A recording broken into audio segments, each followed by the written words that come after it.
Hi there, students. I'm XS. That's little x, little s, which stands for extra sweet, because that's what I am. I'm a Puppy-sensei, and I make Japanese content to help you level up your abilities. For this week's grammar drop, we're going to hone in and cover this little guy in detail. We've already seen this kanji, naka, uchi, chu, and we've seen it used as a noun. It denotes the middle of something, and that can be spatial, as in up, middle, down, or right, middle, left, but it can also be used to indicate the metaphorical type center of something, the heart of an issue, the middle of a time period, or the inner area of an item. Today, we're going to be looking at the grammatical use of chu. When used as an affix to some types of nouns, chu will indicate that some activity is underway, literally that you're in the middle of doing that thing. Before we go into detail about how we use it, let's look at some example sentences and think about what this form is really doing within our sentences. All right, here's a sentence. 先生は勉強中だからあまり暇がありません. Let's break this sentence down. We've got our subject, which is sensei. We've got a time reference, ima, which means now. And then we've got this segment, benkyou chu. Benkyou, as we know, means to study. And as we're discussing right now, that chu affix indicates that you're engaged in something right now, right? You're doing it. You're in the middle of it. So sensei is in the middle of studying. Sensei is studying, okay? The rest of this sentence is pretty straightforward. Dakara means because, amari means not much, hima means free time, ga arimasu means there isn't.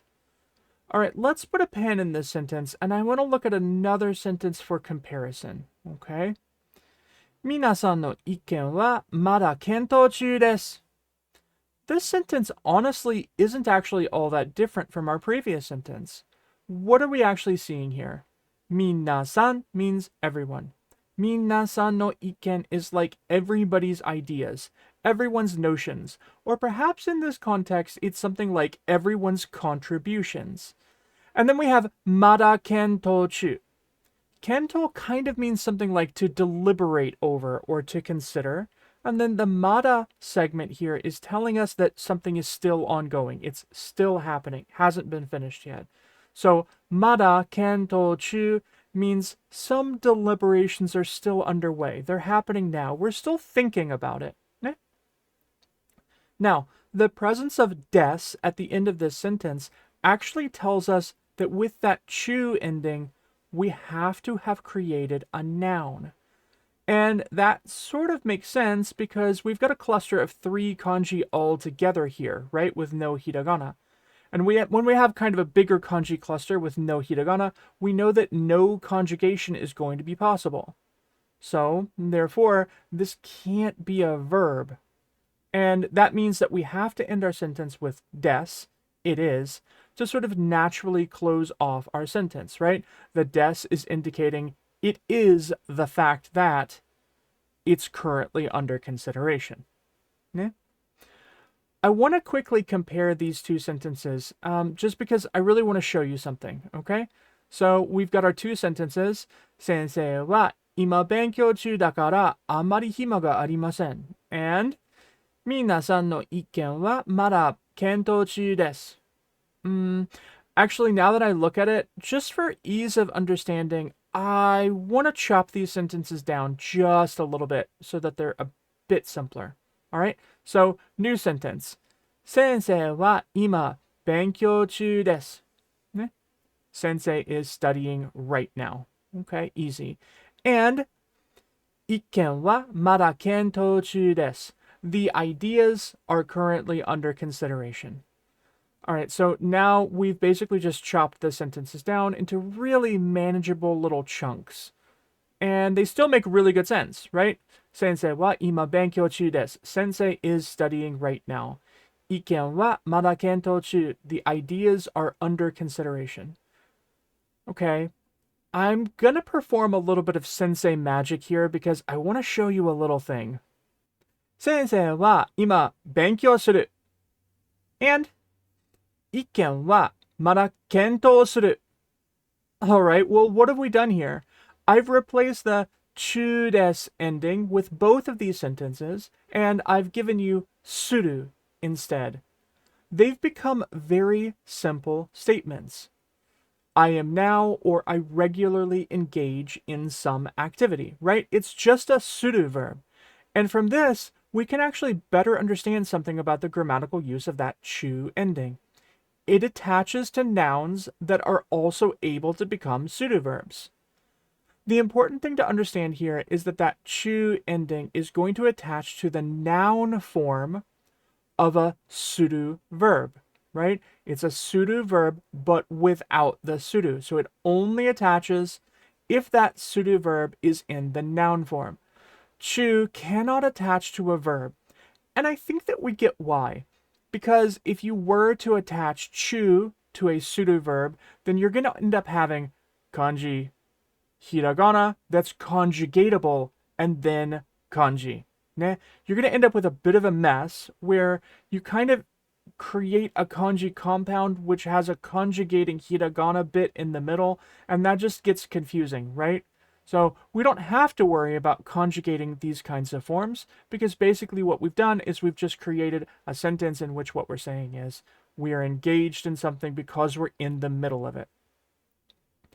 I'd like to point out another few very common ways that we happen to see this chu ending, and they're things that you will see all over Japan if you ever travel there. So here's the first one.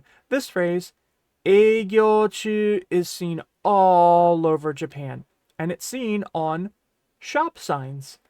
It means we're in the middle of being engaged in business, or more simply, we're open. Often, though, you're actually going to see the hours listed next to this eigyo-chu segment, and that really indicates like the hours of operation. So think about it like this, right? Eigo-chu is essentially indicating the hours of operation when you can expect that business or establishment to be open, right? So this is the way that you can tell, I can go and get my ramen between these hours because that's when their eigo-chu is. That's when they're well, that's when they're open. They're not open at other times. They're only open during those times, right? Okay. One more common example.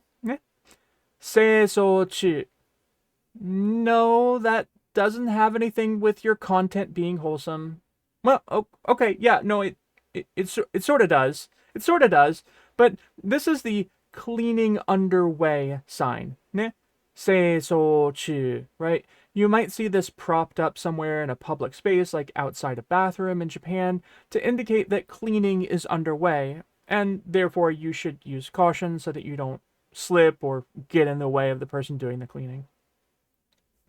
Now, obviously, you can also use this chu ending to talk about being in the midst of specific events, right? You're always going to use this ending to talk about, I was in the middle of doing something, right? And that's why it's different from other different types of conjugations where you can talk about things like the te iru form, right? Te iru means I am doing right now, right?